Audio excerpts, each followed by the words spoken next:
রাস্তায় বের হলে প্রায়ই দেখবেন দেখা যায় কাপলদের রাস্তায়, রেস্টুরেন্টে, পার্কে, কিন্তু স্বামী স্ত্রী খুব কম পাবেন। এটা অপ্রিয় হলেও সত্য।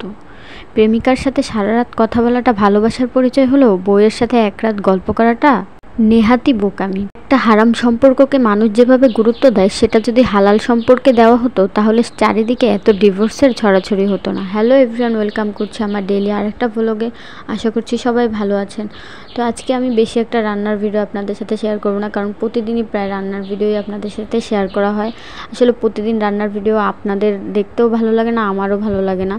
তো এই তো আজকে শুধুমাত্র সকালের নাস্তার ভিডিওটাই আপনাদের সাথে শেয়ার করছি। আজকে এখানে আমি গুঁড়ো দুধ এবং চিনি দিয়ে একটা পরোটা তৈরি করব, আর এটা আর সাথে একটু চায়, ব্যাস আজকের নাস্তা এই দিয়ে সেরে ফেলবো। আমি আসলে রুটি বলেন, পরোটা বলেন, ভাত ছাড়া আমি কোনো কিছুই পছন্দ করি না। সকালে নাস্তা হোক বা যাই হোক, আমার 3 বেলা ভাতই লাগবে।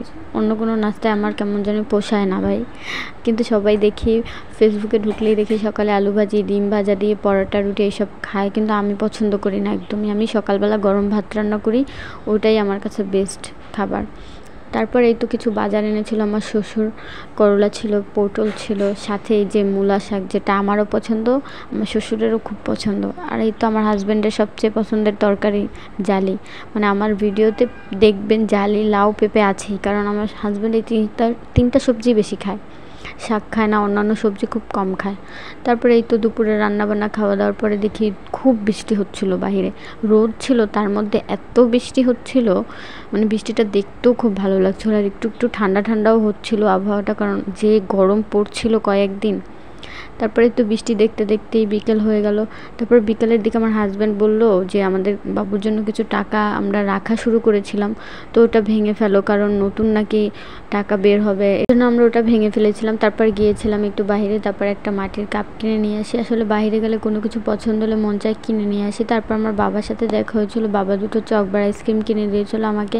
এই তো বাসায় চলে আসলাম। এসে আমার ভাগ্নি আসবে, তো এই জন্য আপু আসবে, এই জন্য একটু নুডলস রান্না করছিলাম। বাবু গিয়েছিলো ওদের বাসায়, বাবু একা আসতে চাচ্ছিলো না, তাই বাবুকে নিয়ে ওরাও আসবে, তো নুডলস রান্না করছিলাম। আর আজকে এই নুডলসে যে সসটা ব্যবহার করবো এটা আমি বাসায় বানিয়েছিলাম। আলহামদুলিল্লাহ খুব ভালো হয়েছিল, একদম দোকানের মতোই কালারটা এসেছিলো। কিন্তু দোকানের বাহিরে যেটা, ওটা তো কিছু একটা, এমন কিছু একটা সিক্রেট আছে যেটা দেয়, যে কারণে একদম মানে একটু অন্যরকমের হয়। আর বাসায় তৈরি করলে পুরো পারফেক্টলি ওরকম হয় না, কিন্তু অনেক ভালো হয়েছিল। আর আমি মাঝে মাঝেই স্যুপ রান্না করলে, নুডলস রান্না করলে বা বিভিন্ন খাবার আইটেমে দিয়েই খেতে ভালোই লাগে আমার কাছে। আর আলহামদুলিল্লাহ এত ভালো লেগেছিলো আজকের নুডলসটা আমার মুখে, জানি না কেন নিজের রান্না খেয়ে নিজের প্রেমে পড়ে যাই মাঝে মাঝে। আমার হাজব্যান্ড কী প্রেমে পড়বে বলেন। তারপরে এই তো অবশ্য সে তো এই নুডলস খায়ও নি। তো এই ছিল আমার আজকের ভিডিও। সবাই ভালো থাকবেন, আল্লাহ হাফেজ।